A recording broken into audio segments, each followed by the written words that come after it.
Shalom kepada saudara-saudara sekalian dimanapun saudara berada pada saat ini. Shalom kepada murid segala bangsa. Puji syukur kita panjatkan kehadirat Tuhan. Dan kita bersyukur dan bersuka cita oleh karena kasih karunia dan pimpinan tangan Tuhan semata. Kita dapat kembali berkumpul di seri pelajaran Alkitab mingguan pada saat ini yang telah sampai kepada pelajaran minggu yang ke-9, Triwulan 1 tahun 2026. Baik saudara-saudara, judul pelajaran kita pada saat ini adalah Pendamaian dan Harapan. Dan kita akan belajar, namun sebelum kita belajar firman Tuhan pada saat ini, kita boleh mengundang kehadiran Tuhan bersama dengan kita di dalam pelajaran ini, yaitu melalui tuntunan Roh Kudus. Sehingga dengan demikian, seluruh materi pelajaran pada saat ini dapat kita mengerti, dan terlebih kita dimampukan untuk melakukannya di dalam kehidupan kita, menjadi terang dalam kehidupan kita sehari-hari. Baik, mari kita bersatu di dalam doa. Ya Tuhan, Bapa kami yang bertahta di dalam kerajaan surga, puji syukur ya Tuhan kami panjatkan kehadirat-Mu.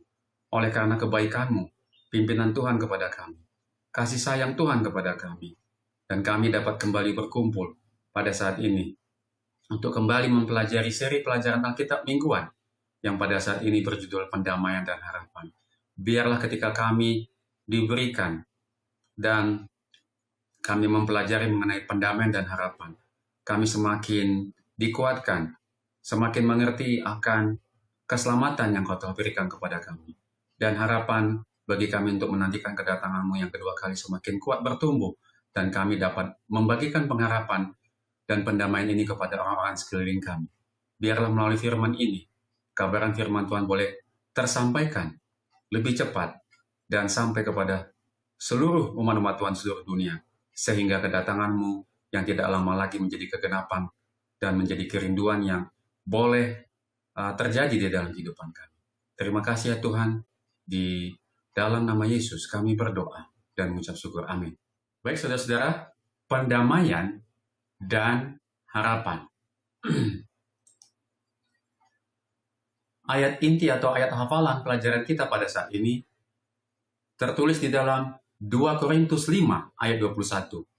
Dia yang tidak mengenal dosa telah dibuatnya menjadi dosa karena kita, supaya dalam Dia kita dibenarkan oleh Allah.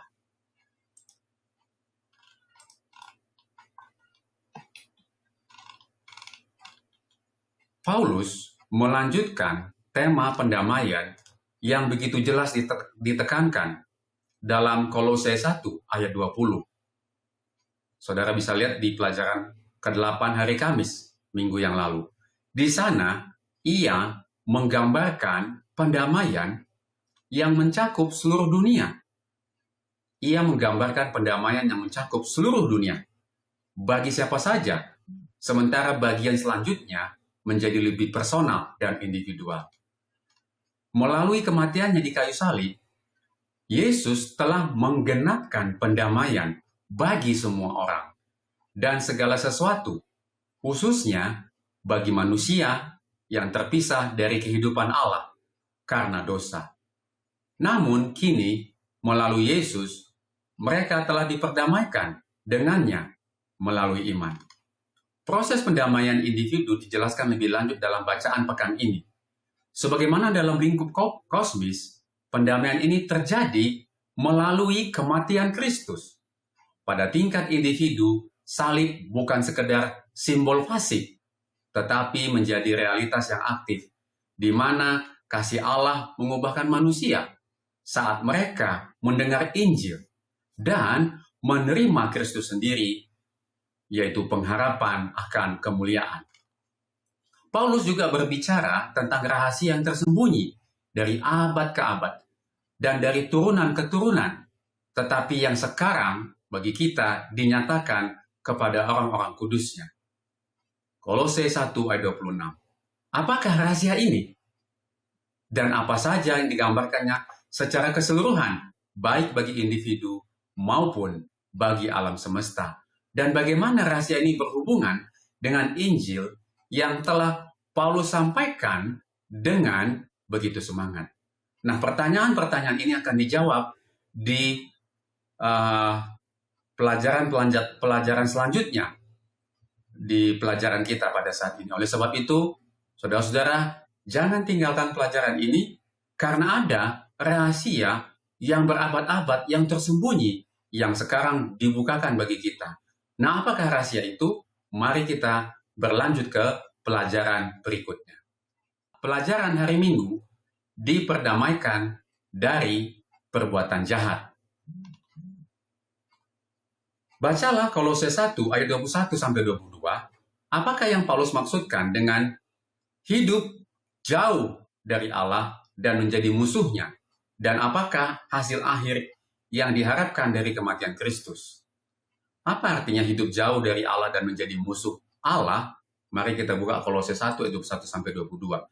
Juga kamu yang dahulu hidup jauh dari Allah dan yang memusuhinya dalam hati dan pikiran seperti yang nyata dari perbuatanmu yang jahat, sekarang diperdamaikannya di dalam tubuh jasmani Kristus oleh kematiannya, untuk menempatkan kamu kudus dan tak bercela dan tak bercacat di hadapannya.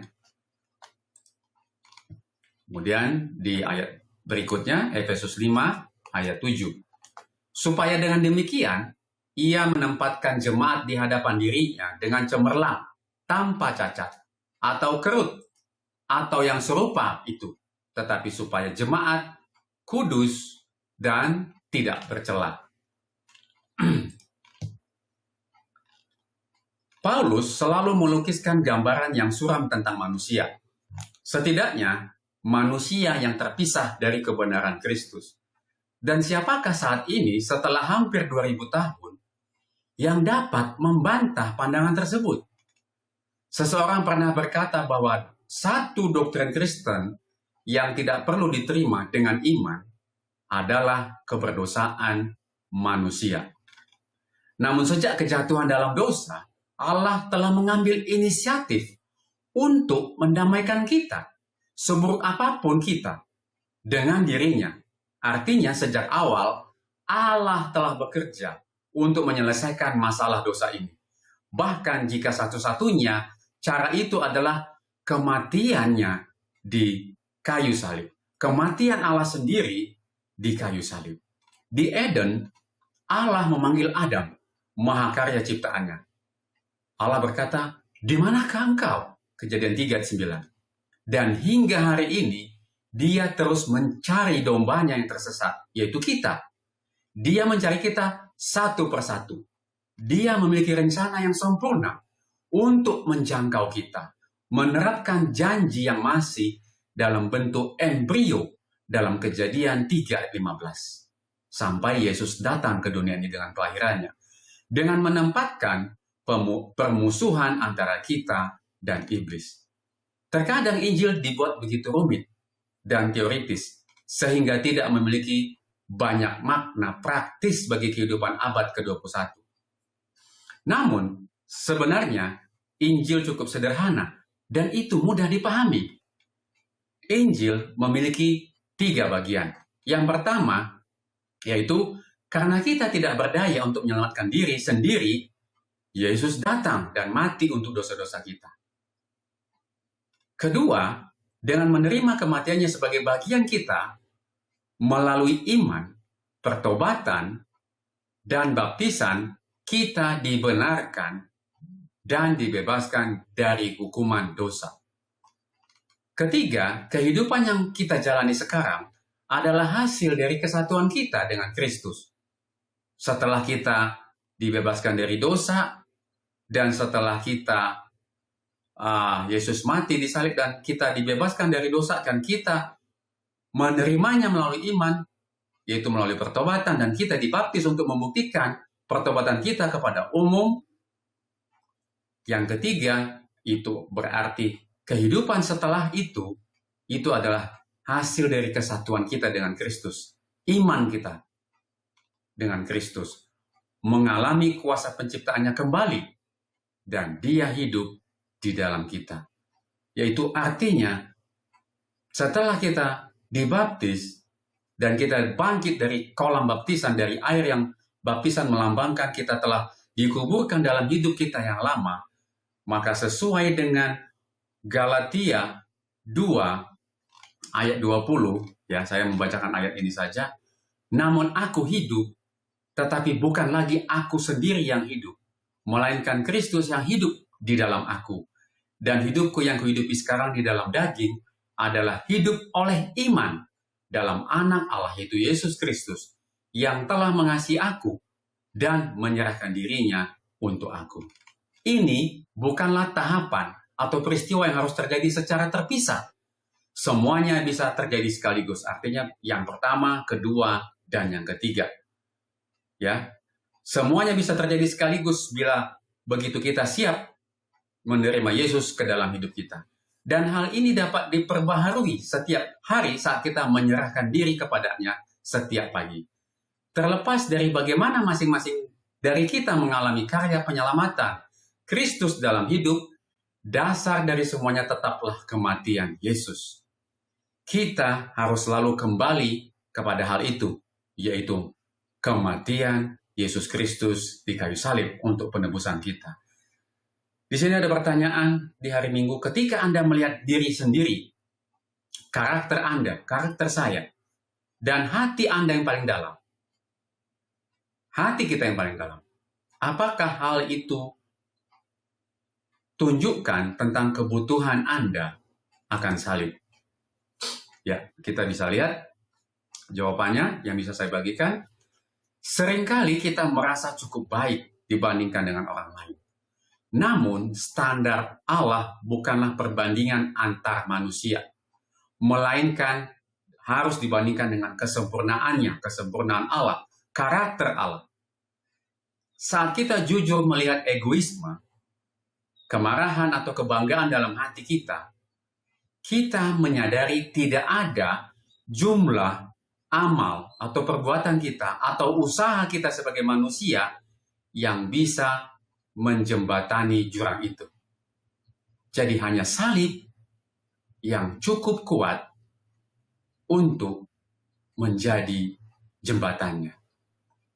Jadi ketika kita melihat salib, kita ditunjukkan bahwa kita sangat berdosa dan kita membutuhkan keselamatan, yaitu melalui penerimaan dengan iman akan kematian Yesus Kristus di kayu salib bagi kita. Inilah yang menjadi pendamaian dan harapan bagi kita. Dan saya mau, Tuhan mau, pendamaian dan harapan ini menjadi bagian saudara dan saya saat ini. Kita telah menyelesaikan pelajaran hari Minggu kita, melangkah ke pelajaran selanjutnya, pelajaran hari Senin. Jika engkau bertekun dalam iman. Pelajaran hari Senin, jika engkau bertekun dalam iman. Bacalah Kolose 1 ayat 23. Menurut Anda, apakah yang Paulus maksudkan dengan tetap teguh dan tidak bergoncang dalam iman? Lihat Kolose 2 ayat 5 dan Efesus 3 ayat 17. Jadi kita mari buka Kolose 1 ayat 23. Sebab itu, kamu harus bertekun dalam iman. Tetap teguh dan tidak bergoncang. Dan jangan mau digeser dari pengharapan Injil yang telah kamu dengar dan yang telah dikabarkan di seluruh alam di bawah langit, dan yang aku ini, yaitu Paulus, telah menjadi pelayannya. Artinya pelayan Injil.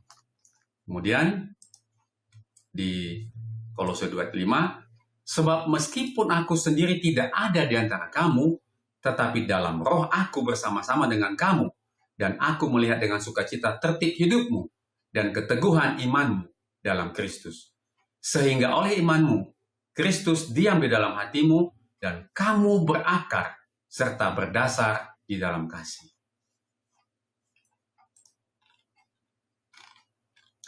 Dalam bahasa Yunani, terdapat 4 jenis pernyataan jika, masing-masing dengan nuansa yang berbeda. Pernyataan yang digunakan di awal Kolose 1 ayat 23 mengasumsikan bahwa kondisi tersebut benar. Artinya, mari kita lihat Kolose 1 ayat 23 sekali lagi. Ya, ini dia, sebab itu kamu harus bertekun dalam iman, tetap teguh dan tidak bergoncang. Paulus mendorong jemaat Kolose dengan keyakinan bahwa mereka memang akan tetap bertekun dalam iman. Sebagaimana yang segera ia tunjukkan, Paulus telah melihat bukti iman dan keteguhan mereka. Namun demikian, harapan mereka tetap bersyarat, bergantung pada ketekunan mereka dalam menapaki jalan iman yang telah mereka tempuh. Gagasan tentang ketekunan ini tercermin dalam kata Yunani yang diterjemahkan sebagai bertekun. Kata ini digunakan untuk para ahli Taurat dan orang-orang Farisi yang terus mendesak Yesus agar memberikan jawaban tentang apa yang dilakukan terhadap perempuan yang kedapatan berzina.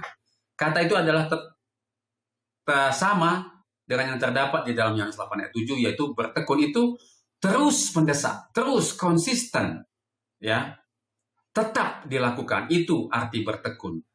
Kata yang sama juga digunakan dalam kisah Petrus yang terus mengetuk pintu setelah Roder mengenali suaranya, tetapi malah meninggalkan pintu dalam keadaan terkunci dan berlari ke dalam untuk memberitahu orang lain.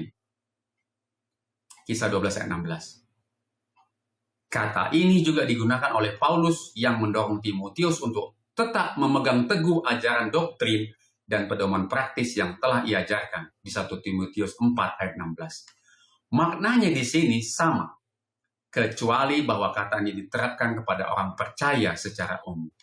Seperti yang akan kita lihat dalam pelajaran pekan depan, Paulus khawatir bahwa jemaat Kolose mungkin mengejar cara-cara keselamatan yang berpusat pada manusia. Gantinya berpegang teguh pada pengharapan yang telah ditawarkan oleh Injil kepada kita. Kata teguh merujuk pada dasar iman dan kasih yang kokoh, yang artinya didasarkan pada firman Allah. Jadi artinya, kalau kita memiliki keteguhan iman, ketekunan iman, itu artinya apapun yang terjadi di dalam kehidupan kita, kita harus memiliki dasar iman dan kasih yang kokoh yang didasarkan pada firman Allah. Ya, kita lihat di Matius 7:25, ya, itu artinya berlandaskan kepada firman, berdiri di atas batu, ya. Di Efesus 2:20 dengan Kristus sebagai batu penjuru, ya. Artinya sama dengan yang tertulis juga di Efesus 3:17, ada di bawahnya Efesus 3:17.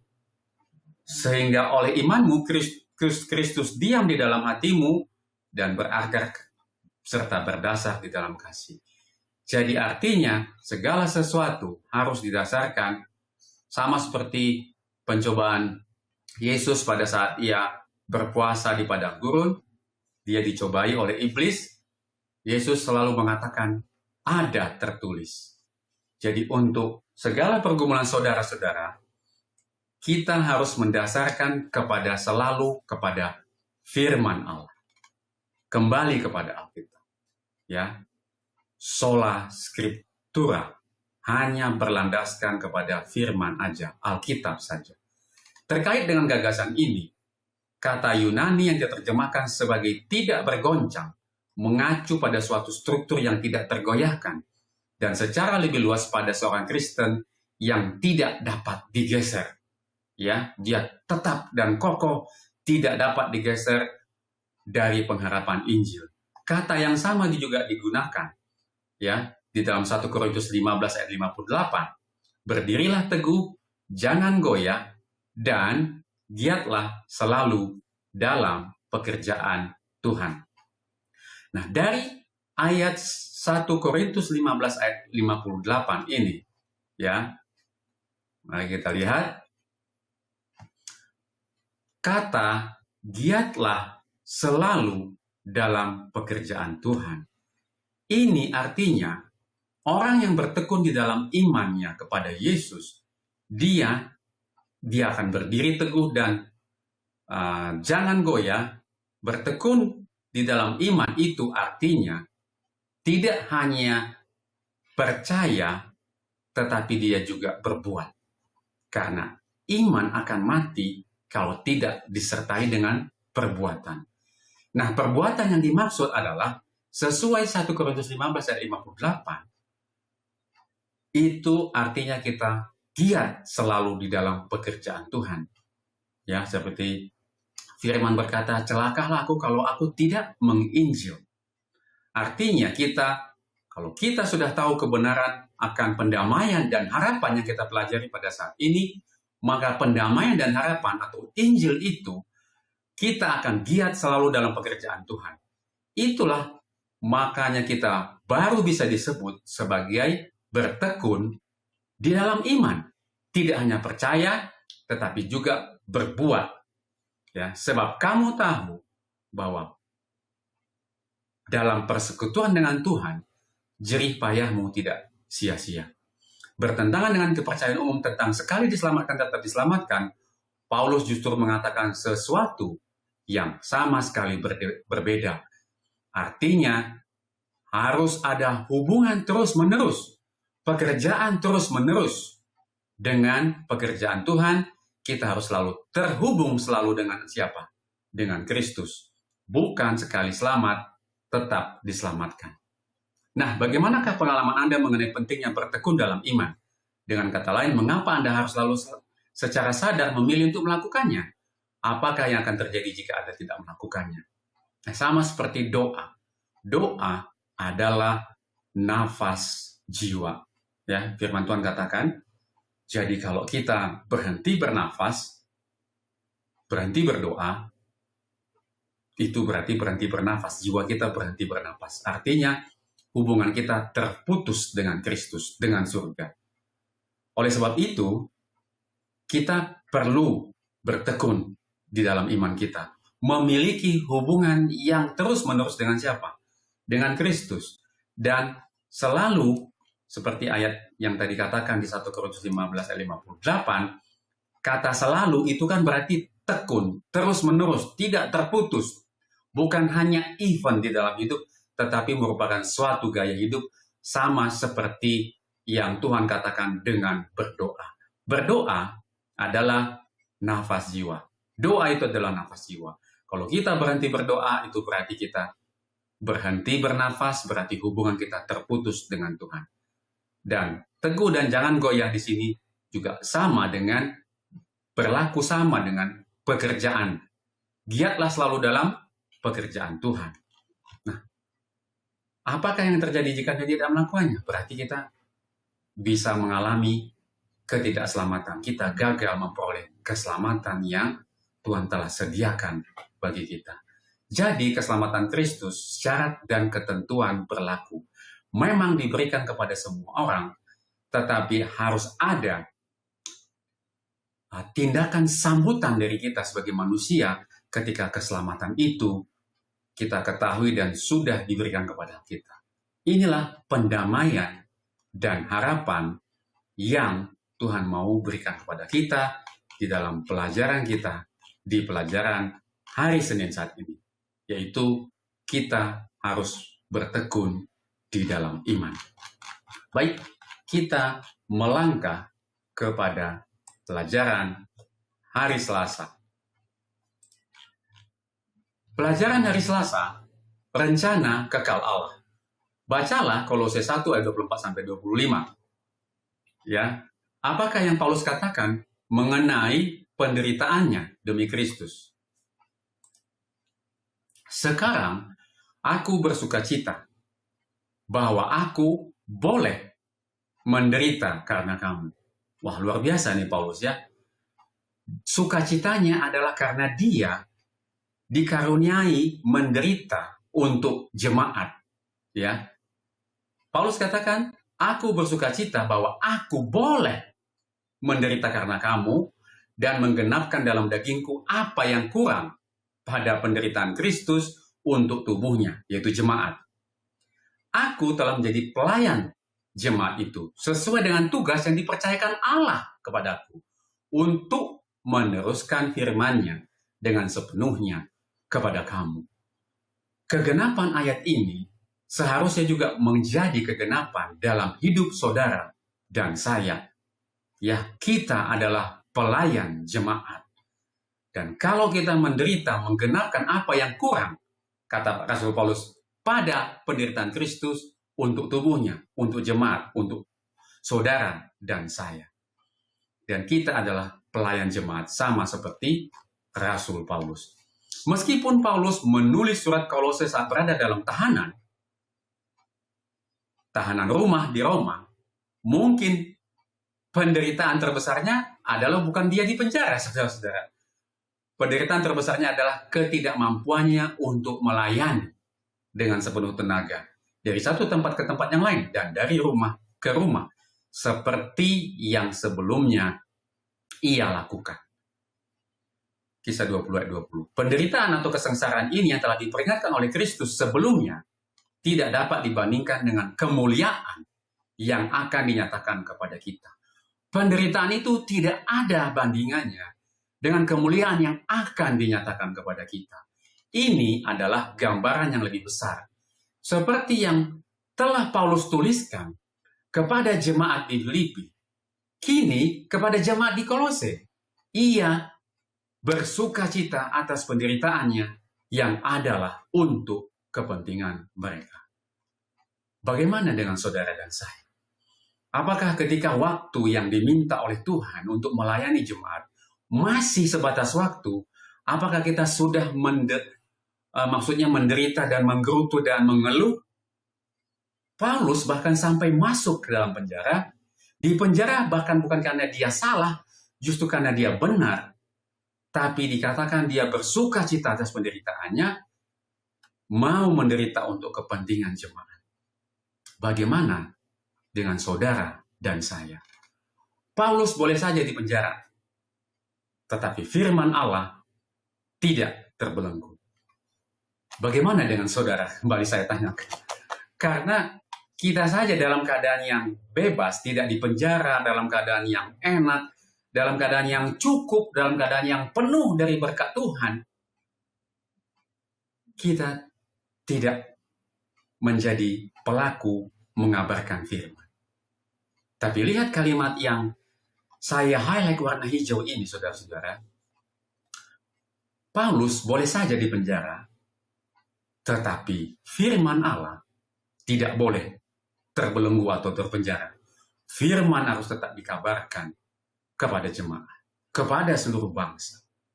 Saat dalam kurungan ini, ia juga menulis bahkan surat kepada jemaat di Filipi, Efesus, serta surat kepada Filemon. Setelah dibebaskan, Allah menginspirasikannya untuk menulis nasihat-nasihat penting dalam 1 Timotius dan Titus. Kemudian selama pemenjaraannya terakhir di penjara Roma, ia menulis 2 Timotius. Singkatnya, tahun-tahun terakhir ini memberikan kesempatan, walaupun dia di penjara, bagi Paulus gunakan untuk menulis bagian penting dari perjanjian baru yang mungkin juga termasuk kitab Ibrani. Rencana kekal Allah merancang semua ini dan bahkan lebih dari itu. Kata Yunani yang digunakan Paulus dalam Kolose 1 ayat 25 yang umumnya diterjemahkan sebagai penata layanan adalah oikonomia. Dalam arti terbatas, sama seperti di dalam 1 Timotius 1 ayat 4. Kata ini merujuk pada cara Allah mengatur segala sesuatu. Hal ini mencakup kerasulan Paulus. Namun, dalam arti yang lebih luas, oikonomia mencakup seluruh ketetapan yang telah Allah buat dalam rencana keselamatan. Jadi oikonomia adalah ketetapan untuk rencana keselamatan bagi kita. Pelayanan Paulus dan para rasul lainnya, dan bahkan para nabi, perjanjian lama, termasuk Musa, dirancang untuk menggenapi firman Allah dalam Kolose 1 ayat 25. Jadi Musa juga sama seperti Paulus mengatakan, aku telah menjadi pelayan jemaat itu, sesuai dengan tugas yang dipercayakan Allah kepadaku untuk meneruskan firman-Nya dengan sepenuhnya kepada kamu. Kalau ini berlaku untuk Musa dan Paulus, ini artinya berlaku bagi kita semua, bagi saudara dan saya. terlebih kepada para pendeta, kepada para elder, tua-tua jemaat, kepada para majelis. Tanggung jawab utama yaitu meneruskan firman-Nya dengan sepenuhnya kepada jemaat, kepada saudara dan saya. Meskipun kita akan melihat lebih dekat topik ini dalam pelajaran besok, yaitu pelajaran hari Rabu maksudnya, ada baiknya saat ini untuk memperhatikan bahwa Paulus menyadari pelayanannya hanya sebagai satu bagian kecil dari rencana Tuhan yang lebih besar dan berjangka panjang yang mulai dilaksanakan sebelum dunia dijadikan. Kemudian ada pertanyaan di sini, pikirkan tentang hidup Anda sendiri. Bagaimanakah keputusan yang Anda buat? Apakah itu besar dan kecil? Keputusan-keputusan yang kita buat itu boleh seturut dengan rencana Allah yang lebih besar? Dapatkah kita benar-benar mengetahui apakah suatu keputusan ini benar-benar kecil? Bagaimanakah keputusan itu dapat memiliki dampak yang lebih besar yang baru akan terlihat di kemudian hari?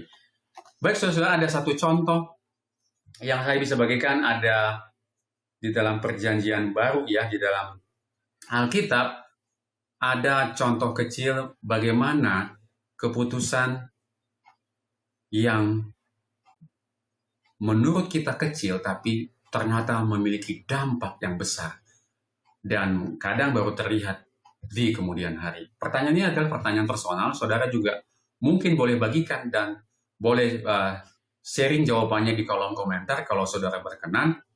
Tetapi ada contoh di dalam Alkitab yang bisa dibagikan. Di sini ada seorang anak kecil yang memberikan 5 roti dan 2 ikan. Ya, mungkin pelajarannya adalah, esensinya adalah, mungkin kecil, hanya 5 roti dan 2 ikan.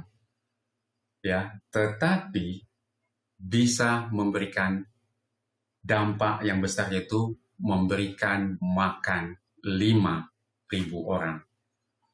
Bahkan sisa 12 keranjang. Dari hanya 5 roti dan 2 ikan. Apa yang saya mau bagikan sama semangatnya dan nadanya dengan firman Tuhan pada kita adalah, mungkin pelayanan saudara anggap tidak berarti di dalam kehidupan saudara maupun di dalam jemaat. Tetapi kita akan bisa melihat dampaknya yang lebih besar dari yang kita pikir sebelumnya. Itu akan terlihat di kemudian hari terkadang. Dan saya pun bisa merenung dan melihat sejenak ke belakang bahwa ada keputusan-keputusan, baik itu besar dan kecil, yang seturut dengan rencana yang lebih besar, ada tidak bagi saudara? Nah, kalau bagi saya, secara pribadi, banyak sekali yang saya miliki, yang saya alami, ya. Dan memang benar-benar memiliki dampak yang sangat besar.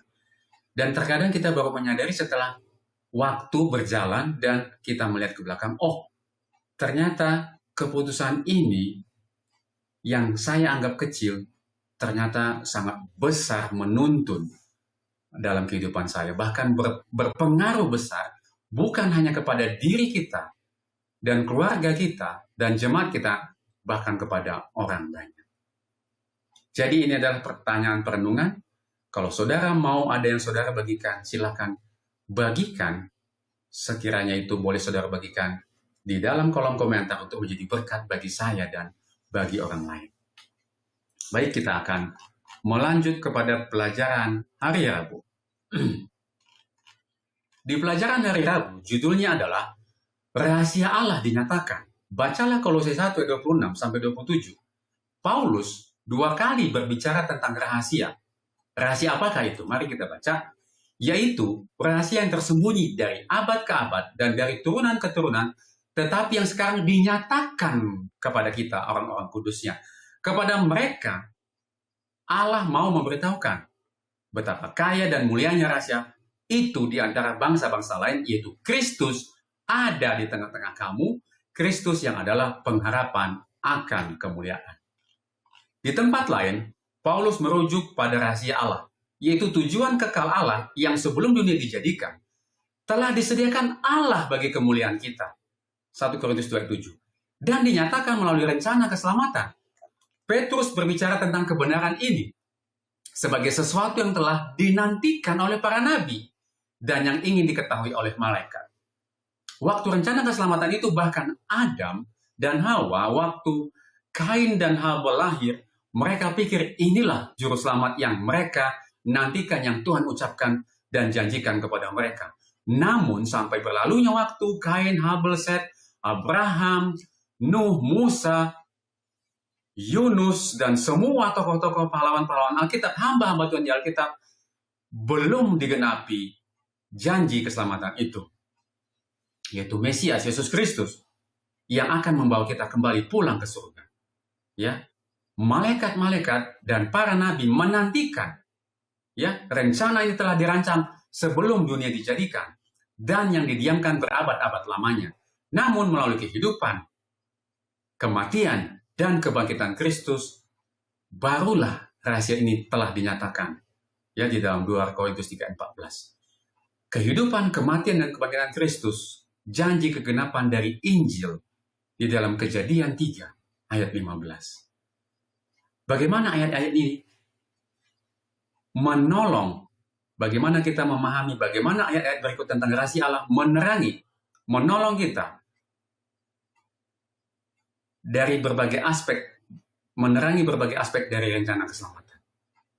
Ya, mari kita lihat di sini ada 2 ayat yang dibagikan kepada kita, Efesus 1 ayat 7-10. Sebab di dalam Dia dan oleh darahnya kita beroleh penebusan, yaitu pengampunan dosa. Perhatikan saudara-saudara, dimanapun saudara berada pada saat ini, ya, tidak ada keselamatan selain di dalam Yesus. Sebab di dalam Dia dan oleh darahnya kita beroleh penebusan, yaitu pengampunan dosa, menurut kekayaan kasih karunia-Nya yang dilimpahkannya kepada kita dalam segala hikmat dan pengertian. Sebab Ia telah menyatakan rahasia kehendak-Nya kepada kita sesuai dengan rencana kerelaannya, yaitu rencana kerelaan yang dari semula telah ditetapkannya di dalam Kristus sebagai persiapan kegenapan waktu untuk mempersatukan di dalam Kristus. Kita dipersatukan di dalam Kristus sebagai kepala segala sesuatu, baik yang di surga maupun yang ada di bumi. Kemudian di Efesus 3 ayat 3-6, yaitu bagaimana rahasianya dinyatakan kepadaku dengan wahyu, seperti yang telah kutulis di atas dengan singkat. Apabila kamu membacanya, kamu dapat mengetahui daripadanya pengertianku akan rahasia Kristus. Apa itu rahasia Kristus? Yang pada zaman angkatan-angkatan dahulu tidak diberitakan kepada anak-anak manusia, tetapi yang sekarang dinyatakan di dalam roh kepada rasul-rasul dan nabi-nabinya yang kudus, yaitu bahwa orang-orang bukan Yahudi, artinya semua orang, termasuk orang Yahudi yang secara fisik dahulu, ya, karena berita Injil, artinya semua orang turut menjadi ahli-ahli waris dan anggota-anggota tubuh dan peserta dalam janji yang diberikan dalam Kristus Yesus. Artinya, keselamatan itu diberikan kepada semua orang yang ada di dunia ini. Kepada saudara dan saya. Bukan hanya kepada orang Yahudi. Bukan hanya kepada orang Israel. Bukan hanya kepada orang Kristen, tetapi kepada semua agama, suku, budaya, dan bahasa, semua makhluk yang ada di bumi. Termasuk saudara yang menjadi kegenapan dari janji Tuhan yang telah diberikan kepada kita. Saudara-saudara, maukah saudara, jika saudara pada saat ini belum mengenal Yesus Kristus, saya ingin mendoakan secara khusus. Firman ini boleh sampai kepada saudara. Dan kalau saudara menyaksikan dan Anda belum mengenal Kristus, dan Anda belum menjadi Kristen, jangan tinggalkan pelajaran ini. Tetap ikuti dan lanjutkan. Tetap pelajari seluruh materi firman yang ada di channel ini, yang boleh menuntun saudara untuk menjadi ahli-ahli waris, anggota-anggota tubuh peserta dalam janji yang diberikan Kristus Yesus, di dalam Kristus Yesus. Akulah jalan dan kebenaran dan hidup. Tidak ada yang sampai kepada Bapa, kepada Allah, kepada pencipta kita, kalau tidak melalui aku. Firman Yesus yang diberitakan kepada kita. Pada akhirnya, segala sesuatu di surga dan di bumi akan dipersatukan dalam kesatuan yang sempurna di dalam Kristus. Inilah fokus doa Kristus dalam Yohanes 17. Bagaimana persis halnya hal ini akan terjadi? Inilah rahasia yang kini telah disingkapkan melalui Injil. Mengapa Allah begitu mengasihi kita? Hingga Dia rela memberikan Yesus harta surga yang tak ternilai demi keselamatan kita. Akan menjadi pokok pelajaran kita sepanjang kekekalan. Sepanjang kekekalan. Inilah pelajaran kita. Karena ini pun bahkan malaikat pun tidak mengerti mengapa Allah begitu mengasihi kita dan Ia rela turun ke dunia ini melalui penjemahan menjadi Yesus Kristus. Malaikat bahkan bingung dan dia tidak mau menerima, sebenarnya tidak rela untuk biarlah kami, kata malaikat, yang menjadi alat penebusan. Tetapi kata Allah Bapa kita di surga, tidak bisa keselamatan itu, penebusan itu diwakilkan kepada malaikat.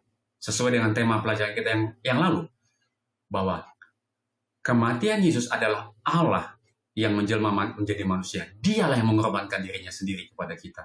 Dan malaikat pun bingung dengan keputusan surga ini. Dikatakan ini akan menjadi pelajaran kita sepanjang kekekalan. Dan ada satu kutipan yang mengatakan bahwa sebelum manusia jatuh ke dalam dosa, manusia satu tingkat di bawah malaikat. Tetapi setelah kita ditebus, kita diangkat ke surga, maka kedudukan kita langsung di bawah Kristus, di bawah Tuhan, itu satu tingkat justru lebih tinggi di atas malaikat. Kenapa? Karena pelajaran tentang keselamatan, bagaimana kita jatuh ke dalam dosa dan masuk ke dalam kerajaan surga, dikuduskan kembali. Bagaimana kita menerima penebusan itu, pengalaman itu tidak dimiliki oleh malaikat. Hanya dimiliki oleh manusia. Jadi kita satu tingkat lebih tinggi nanti dari malaikat di surga. Namun satu hal yang kita ketahui, Kristus telah mati untuk semua orang. Supaya mereka yang hidup tidak lagi hidup untuk dirinya sendiri. Ini adalah syaratnya. Tetapi untuk Dia yang telah mati dan telah dibangkitkan untuk mereka. 2 Korintus 5:15. Sebagai hasilnya, semua orang yang percaya kepada Kristus, baik Yahudi maupun non-Yahudi, menerima bagian yang sama dalam janji-janji Allah. Melalui Injil, telah dipersatukan dalam satu tubuh, yaitu umatnya, yaitu gereja. Kristus ada di tengah-tengah kamu, Kolose 1:27. Ini mengacu kepada kehadiran Kristus di dalam hati kita. Berdiam di dalam hati melalui iman. Efesus 3:17. Bandingkan dengan Galatia 2:20. Bukan lagi aku hidup, tetapi Kristus yang hidup. Persatuan rohani dengan Kristus ini yang memungkinkan orang percaya bahkan sekarang untuk memberikan tempat bersama-sama dengan Dia di surga. Efesus 2:6. Dan mengecap karunia-karunia dunia yang akan datang, Ibrani 6:5. Melalui kehadiran Kristus dalam hidup kita, Ia sudah mulai mempersatukan kita dengan surga. Injil yang bekerja di dalam hati orang percaya inilah yang melayakkan Anda, saudara dan saya, untuk mendapat bagian dalam apa yang ditentukan untuk orang-orang kudus di dalam kerajaan terang. Kolose 1:12. Jadi, kita dikatakan sudah mulai dipersatukan dengan surga. Puji Tuhan, dengan pendamaian dan harapan yang diberikan kepada kita pada saat ini. Kita masuk kepada pelajaran hari Kamis. Pelajaran hari Kamis, kuasa Injil. Bacalah Kolose 1:28-29. Apakah fokus Paulus? Menurut Anda, mengapa kata tiap-tiap orang ini disebutkan sampai 3 kali? Mari kita lihat. Dialah yang kami beritakan. Apabila tiap-tiap orang kami nasihati dan tiap-tiap orang kami ajari dalam segala hikmat untuk memimpin tiap-tiap orang kepada kesempurnaan dalam Kristus. Itulah yang kuusahakan dan kupergumulkan dengan segala tenaga sesuai dengan kuasa-Nya yang bekerja dengan kuat di dalam aku.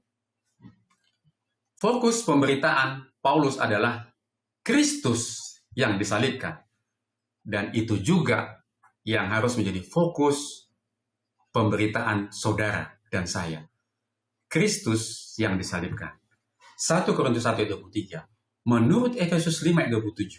Ya, dan karena fokus pemberitaan Kristus yang disalibkan inilah, makanya channel murid segala bangsa ini ada untuk umat-umat percaya. Supaya pendamaian dan harapan ini boleh sampai kepada semua bangsa. Ya, menurut Efesus 5 ayat 27, tujuan dari pengorbanan Kristus adalah supaya dengan demikian Ia menempatkan jemaat, saudara dan saya, di hadapan dirinya dengan cemerlang, tanpa cacat, atau kerut, atau yang serupa dengan itu. Tetapi supaya jemaat, saudara dan saya, kudus dan tidak bercela. Inilah pendamaian dan harapan itu. Dengan demikian, tujuan pemberitaan Injil Paulus adalah untuk memimpin tiap-tiap orang, saudara dan saya, kepada kesempurnaan Kristus. Itu artinya kita bisa menjadi sempurna. Sempurna yang dimaksud adalah Kristus yang menyempurnakan. Kristus yang hadir di dalam diri kita yang menyempurnakan hidup kita sehingga kita menjadi tidak bercacat dan bercela. Sama seperti dengan cover pelajaran kita pada saat ini. Saudara lihat bahwa Yesus memberikan jubahnya. Jubah yang telah dirampok oleh iblis di Taman Eden. Diberikan kepada kita. Inilah pendamaian dan harapan itu. Jubah kebenaran, terang, yang hilang di Taman Eden sewaktu Adam dan Hawa jatuh. Sedikit saya singgung bahwa saudara ingat dengan perumpamaan tentang orang Samaria yang baik hati? Bukankah ada seorang perampok yang merampok dan melukai yang terluka, dan kemudian ada orang Samaria yang akhirnya memberikan jubah dan membawanya ke penginapan? Jubah itu, yaitu orang Samaria yang melambangkan Yesus Kristus, memberikan jubah. Ya, kita lihat di sini jubah itu penuh dengan tambalan. Sobek itu adalah kelakuan kita yang lama, sifat-sifat dosa kita yang lama, yang kita tadinya memakai pakaian kebenaran Kristus, hilang di Taman Eden. Lalu kita menggunakan usaha kemanusiaan tapi tidak berhasil. Banyak sekali dosa dan kesalahan kita yang dilambangkan dengan pakaian lama kita, tablet yang lama kita. Dan Kristus memberikan pakaian yang baru, pakaian pesta, pakaian kebenaran, pakaian terang yang hilang di Taman Eden. Maukah saudara menerima pendamaian dan pengharapan ini ketika pakaian itu diberikan kepada kita? Kembali, yaitu melalui beriman kepada Kristus. Sehingga dengan demikian, pakaian kita tidak cacat dan tidak berkerut. Dan kita memakai kesempurnaan Kristus di dalam hidup kita.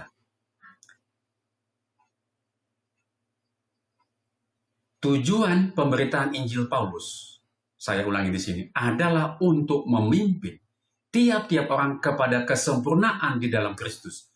Mempersembahkan setiap orang, saudara dan saya, sebagai pribadi yang matang di dalam Kristus. Itulah, kata matang itulah artinya sempurna. Kristus hidup sempurna di dalam hidup kita. Ia melakukannya dengan mengajar dan mengajarkan berbagai doktrin dan praktek Kristen, serta memperingatkan tentang akibat menolak Injil dan bahaya ajaran sesat. Inilah cara kita bertumbuh menjadi orang Kristen yang dewasa, yaitu dengan menerima pengajaran dan memperhatikan amaran kitab suci. Kedewasaan adalah konsep yang penting. Orang tua dari seorang yang bayi yang baru lahir akan merayakan setiap perkembangannya. Kata pertama, belajar, berjalan, dan belajar membaca. Bukankah seorang tua akan merasa khawatir jika setelah beberapa tahun anak mereka masih belum bisa berjalan atau berbicara, pertumbuhan dan perkembangan adalah hal yang normal dan diharapkan. Hal yang sama juga berlaku dalam kehidupan Kristen. Ya, kata Yunani yang diterjemahkan sebagai dewasa, teleios, berarti sempurna dan tanpa cacat. Artinya melalui proses pertumbuhan rohani, kita semakin dewasa, semakin matang, semakin menyadari kedalaman hukum Tuhan dan bahwa tuntutannya sangat luas. Mazmur 116 ayat 66. Kita memahami bahwa hukum itu mencakup pertimbangan dan pikiran. Namun kita perlu berhati-hati. Itulah sebabnya Paulus menggunakan kata menasihati dalam Kolose 1 ayat 28. Ada jalan yang disangka orang lurus, tetapi ujungnya menuju maut. Amsal 14 ayat 12. Pemahaman rohani berasal dari pengetahuan akan firman Tuhan yang dipimpin oleh Roh. Ajaran sesat biasanya mengandung sebagian kebenaran, tetapi menambahkan atau mengurangi sesuatu dari apa yang dikatakan Alkitab. Lihat Yesaya 8 ayat 20. Cara terakhir seringkali berhasil. Jika tidak dengan meragukan secara langsung apa yang dikatakan Tuhan, maka setidaknya dengan mempertanyakan apakah itu benar-benar mungkin atau apakah itu berlaku untuk zaman kita. Kita harus cerdik seperti ular, tetapi harus tulus seperti merpati ketika harus membedakan mana kebenaran doktrin dan mana dia yang kesalahan. Nah, bagaimanakah Anda memahami makna menjadi sempurna dalam Kristus dalam Kolose 1 ayat 28? Kita lihat. Kolose 1 ayat 28 sini adalah memimpin tiap-tiap orang kepada kesempurnaan dalam Kristus. Bagaimanakah Anda memahami makna menjadi sempurna dalam Kristus dalam Kolose 1 ayat 28? Bagaimanakah pemahaman tentang apa yang telah Yesus lakukan bagi kita di kayu salib menolong dalam memahami makna menjadi sempurna dalam Kristus Yesus. Ya. Jadi apa artinya ini? Ya, menjadi sempurna.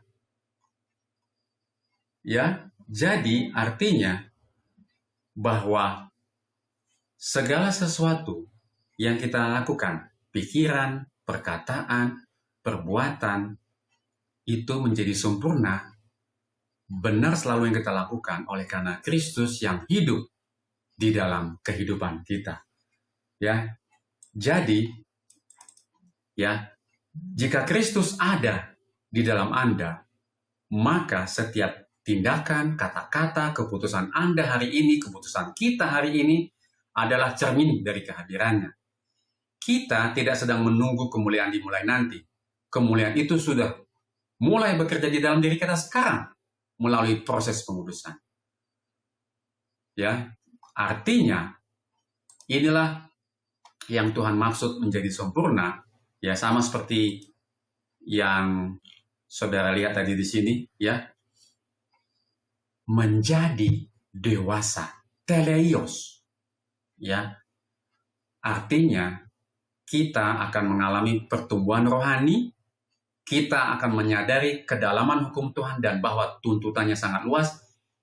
Kita memahami bahwa hukum itu mencakup pertimbangan dan pikiran, dan kita memahami mana yang salah dan mana yang benar, mana yang sesat dan mana yang tidak sesat. Itulah arti kata dalam pertanyaan kita ini, makna menjadi sempurna di dalam Kristus Yesus. Jadi ketika Tuhan berkata, hendaklah kamu menjadi sempurna sama seperti Bapamu sempurna, itu berarti hal yang sebenarnya mampu kita lakukan, tapi dengan mengundang kehadiran Kristus. Baik, kita telah menyelesaikan pelajaran hari Kamis, kita masuk kepada pelajaran terakhir, ya. Pelajaran penutup bagian pendalaman. Pelajaran hari Jumat bagian pendalaman. Kita tidak mempunyai kebenaran kita sendiri yang dapat memenuhi segala tuntutan hukum Allah itu. Tetapi Kristus telah membuat sebuah jalan kelepasan bagi kita. Jika engkau mau menyerahkan dirimu sendiri padanya, lalu menerima dia sebagai juru selamatmu, kemudian betapapun besar dosamu dalam hidup di masa lampau, dengan tabiatnya itu, engkau dianggap benar. Sifat-sifat Kristus akan menggantikan tempat tabiatmu, dan engkau diterima di hadapan Allah seolah-olah seorang yang belum pernah berdosa. Pendamaian dan harapan. Lebih lagi daripada ini, Kristus mengubah hati itu. Dia tinggal di dalam hatimu karena iman. Sepatutnya engkau memelihara perhubungan dengan Kristus. Ini artinya yang tadi kita bahas, bertekun dalam iman. Engkau harus memelihara perhubungan dengan Kristus. Ini dengan iman, serta penyerahan kehendakmu yang terus-menerus kepadanya. Tadi yang firman Tuhan katakan, kamu akan semakin giat di dalam pekerjaan Tuhan. Selama engkau melakukan hal seperti ini, maka Dia akan bekerja di dalam dirimu, baik dalam kehendak, dan berbuat sesuai dengan kehendaknya. Itulah makanya, tiada sesuatu pun di dalam diri kita sendiri yang patut disombongkan. Karena apa? Ya karena bukan kita yang berkarya di dalam hidup kita, tetapi Kristus yang bekerja dalam hidup kita. Tidak ada yang kita sombongkan. Kemampuan orang berbuat baik sesuai dengan pelajaran-pelajaran kita yang sebelumnya adalah karena kehadiran Kristus. Kristus yang memampukan kita untuk berbuat baik. Kita tidak mempunyai alasan untuk mengagung-agungkan diri kita sendiri. Satu-satunya alas pengharapan kita ialah dalam kebenaran Kristus yang dihisapkan kepada kita dan yang ditempa oleh Roh Kudus-Nya kepada kita, yang di dalam hati kita dan melalui kita. Ya, dan ditempa oleh Roh Kudus-Nya yang bekerja di dalam hati kita dan melalui kita. Ellen G. White, Kebahagiaan Sejati, halaman 58 dan 59. Kalau saudara memiliki kerinduan untuk memiliki buku-buku yang ada di dalam kutipan-kutipan atau firman Tuhan yang sepanjang channel Murid Segala Bangsa bagikan, saudara-saudara boleh kontak dan komen. Dengan kasih karunia Tuhan, saya akan coba bagikan dan kirim kepada saudara. Kalau saudara mau, atau saya akan bagikan link di website yang ada, yang saya bisa bagikan. Terang yang diberikan kepadaku begitu kuat, sehingga banyak yang meninggalkan kami. Mengikuti roh-roh penyesat dan ajaran setan. Tuhan menghendaki agar setiap jiwa yang mengaku percaya kepada kebenaran memiliki pengetahuan yang mendalam tentang apa itu kebenaran. Bagaimana caranya kita memiliki pengetahuan yang mendalam tentang apa itu kebenaran? Tentunya dengan selalu mempelajari firman Tuhan. Ellen G. White, Evangelism, halaman 363. Baik, kita telah menyelesaikan pelajaran hari Jumat bagian pendalaman. Kita masuk ke bagian pertanyaan-pertanyaan. Pertanyaan-pertanyaan untuk diskusi, ada 2 pertanyaan. Pertanyaan pertama, bacalah kembali ayat hafalan. Dia yang tidak mengenal dosa telah dibuatnya menjadi dosa karena kita, supaya dalam Dia kita dibenarkan oleh Allah. 2 Korintus 5:21. Apakah artinya ini? Apakah maksudnya bahwa Kristus menjadi dosa bagi kita? Dan bagaimanakah hal itu menolong kita memahami makna substitusi dari salib? Dan juga apa artinya dalam Dia kita dibenarkan oleh Allah? Renungkanlah lebih dalam pertanyaan tentang sekali selamat tetap selamat yang diyakini oleh banyak orang Kristen. Mengapa kita percaya bahwa ini adalah doktrin yang salah? Bahaya apa yang jelas bagi seseorang yang mempercayainya? Bagaimanakah kita meskipun menolak doktrin tersebut tetap dapat memiliki jaminan keselamatan? Mari kita lihat jawabannya. Kristus menjadi dosa. Ya.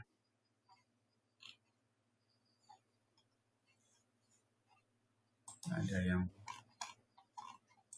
pertama, sebentar.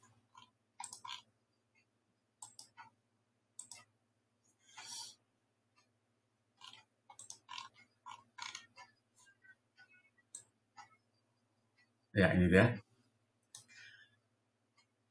Kristus menjadi dosa.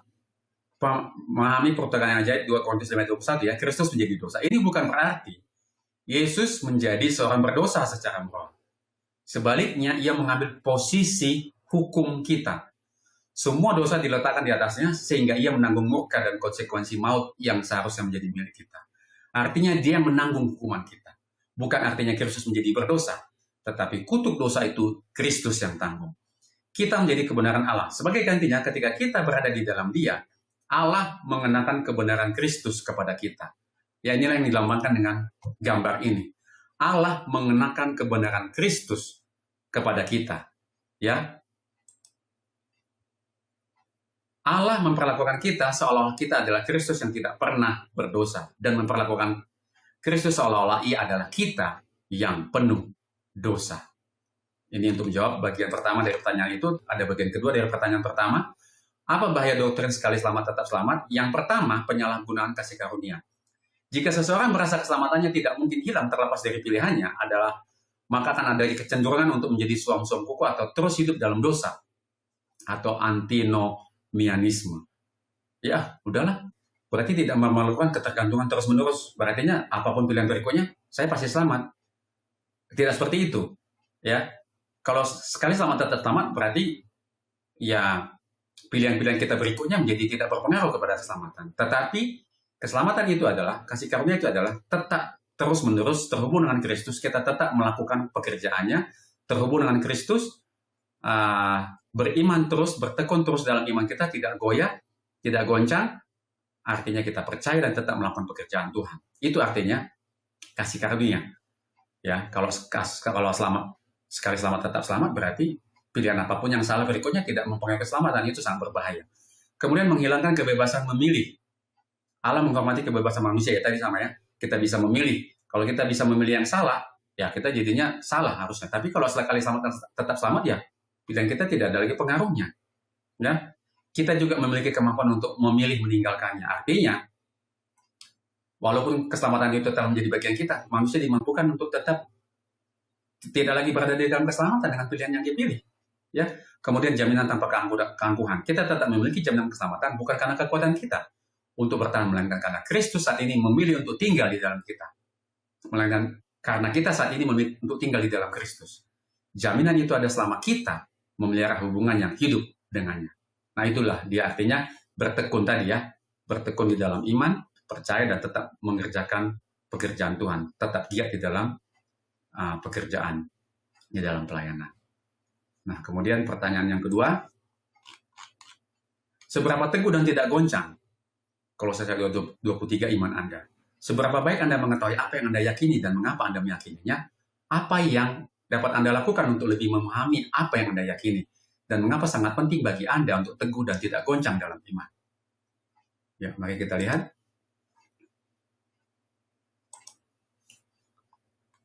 Keteguhan iman bukanlah soal seberapa keras kita berusaha meyakini sesuatu, melainkan seberapa dalam akar kita dalam firman Allah.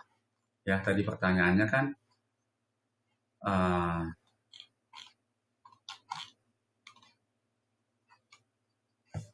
pertanyaannya adalah,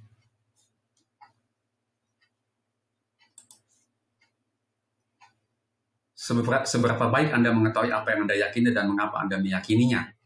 Ya, apa yang dapat Anda lakukan untuk memahami lebih dalam apa yang Anda yakini dan mengapa ini sangat penting bagi Anda untuk tidak teguh dan tidak goncang dalam iman. Ya, itu dia ya. Sudah bisa lihat ini jawabannya yang bisa saya bagikan. Pentingnya doktrin. Ya, seberapa dalam akar kita dalam firman Allah, yaitu makanya itu artinya pentingnya doktrin. Ellen White memperingatkan tentang roh-roh penyesat. Pengetahuan yang dalam tentang kebenaran adalah perisai kita. Jadi penting untuk mengetahui kebenaran. Tanpa pemahaman doktrin yang benar, perasaan kita akan mudah dimanipulasi oleh situasi atau ajaran palsu. Jadi bagaimana cara mengetahui apa yang kita yakini itu benar? Ya, perdalam doktrinnya lagi, pelajari lagi firman-Nya. Semakin kita mempelajari, semakin yang kita yakini semakin sesuai dengan kita, berarti sudah benar, ya kan? Tanpa pemahaman doktrin yang benar, perasaan kita akan mudah dimanipulasi oleh situasi atau ajaran palsu. Kemudian cara memperkuat imannya ini sama masih ya. Satu, pelajaran pribadi, menyelidiki Alkitab secara mandiri, bukan hanya mendengar dari orang lain. Yang kedua, penyerahan harian. Ya, kita butuh penyerahan kehendak yang terus-menerus. Yang ketiga, aplikasi praktis, melakukan apa yang kita yakini. Iman tumbuh paling kuat saat itu dipraktekkan. Jadi sama seperti tadi ya, iman tanpa perbuatan adalah mati. Maka kalau kita percaya, pendamaian dan harapan kita harus bagikan dan kabarkan Injil itu kepada orang lain melalui perbuatan kita, yang melalui pengabaran Injil. Ya, baik, kita telah menyelesaikan seluruh rangkaian pelajaran hari Jumat, baik pendalaman maupun pertanyaan-pertanyaan. Ya, pada saat ini pelajaran kita pendamaian dan harapan, dan saya akan selalu pada bagian terakhir, saudara-saudara, seperti biasa saya akan membagikan panggilan kepada saudara-saudara. Hari ini Anda diundang bukan untuk memperbaiki diri sendiri, melainkan untuk menyerahkan diri. Di kayu salib, Yesus mengambil kegagalan Anda dan menawarkan kesempurnaan. Jangan biarkan masa lalu Anda menghalangi masa depan Anda dengan Allah. Mari datang kepadanya sekarang. Tanggalkan jubah kotor dosa Anda dan terima jubah kebenarannya yang abadi. Dunia mungkin sedang berguncang, dan badai kehidupan mungkin mencoba menyeret Anda pergi dari pengharapan Injil. Namun, Anda tidak harus jatuh. Pilihlah hari ini untuk membangun hidup Anda di atas satu-satunya dasar yang tidak akan pernah goyah, yaitu Yesus Kristus. Jangan biarkan satu hari pun berlalu tanpa menyerahkan kehendak Anda kepadanya. Berdirilah teguh, karena di dalam Dia, jerih payahmu tidak sia-sia. Tahukah Anda bahwa rahasia terbesar di dalam semesta ini tersedia bagi Anda? Rahasia itu adalah Kristus di dalam Anda. Anda tidak diciptakan untuk hidup sendirian dengan kekuatan sendiri. Izinkan Kristus tinggal di dalam hati Anda hari ini. Biarkan Dia mengubah kegelapan menjadi terang, dan jadikan Dia satu-satunya pengharapan Anda akan kemuliaan yang kekal. Yang terakhir, Injil itu sederhana, namun berkuasa. Kristus telah mati untuk Anda, untuk saya, untuk kita semua. Dia hidup untuk kita, dan Dia ingin bekerja melalui kita. Keputusan ada di tangan kita, di tangan saudara dan saya. Apakah Anda apakah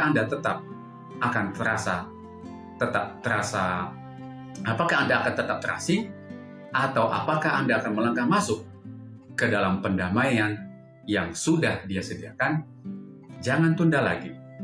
Pilihlah Kristus, pilih kehidupan, dan jadilah dewasa, jadilah sempurna di dalam Dia. Puji Tuhan atas pelajaran Alkitab pada saat ini, pendamaian dan harapan. Kiranya melalui doa pada saat ini, kegenapan pendamaian dan harapan ini boleh menjadi bagian kehidupan kita dan kita boleh kabarkan kepada orang lain. Mari kita bersatu di dalam doa. Ya Tuhan, Bapa kami yang berada di dalam kerajaan surga. Terima kasih ya Tuhan, atas segala kebaikan dan firman Tuhan yang Tuhan berikan kepada kami pada saat ini. Pendamaian dan harapan yang menjadi bagian dari kehidupan kami. Dan kami telah mempelajarinya dan kami semakin mengerti, semakin dewasa, semakin sempurna. Dan kami dituntut untuk dimampukan melalui kehadiran Kristus untuk membagikannya kepada orang lain. Terima kasih ya Tuhan. Kami serahkan kerinduan akan pendamaian dan pengharapan ini, akan kepercayaan kami dan kerinduan kami untuk melayani ke dalam tangan pemeliharaan-Mu. Kami sampaikan doa dan permohonan ini kepada Bapa melalui perantaraan Yesus Kristus Juru Selamat kami. Di dalam nama Yesus kami berdoa dan mengucap syukur. Amin.